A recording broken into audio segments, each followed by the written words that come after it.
Hey guys, so massive airdrop just happened from the Venice Ask Venice AI project. So here you can see many people claimed, for example, $7,000, another one around $10,000.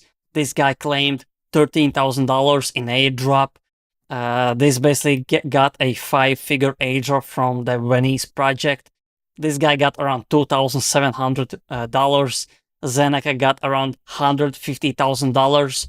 So basically what you want to do is go on this website. The link is in the description. And here you can see all the projects.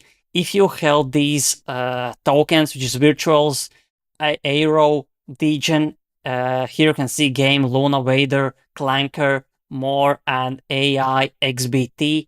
You basically qualify for some VVV, which is Venice Ask Venice airdrop. Why this is huge? Because this is made by the Voorhees.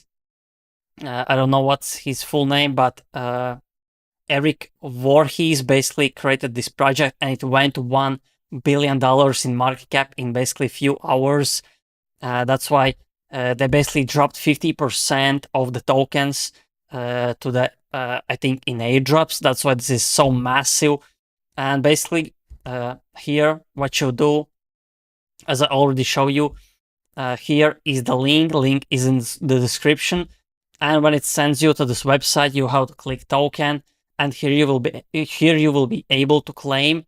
And I urge you to basically check if you have some airdrop, if you have some tokens. It doesn't matter if you have held, or just basically check, make sure that you are holding something or not holding, because if you miss out on this ends in 44 days. But I would suggest you to claim as fast as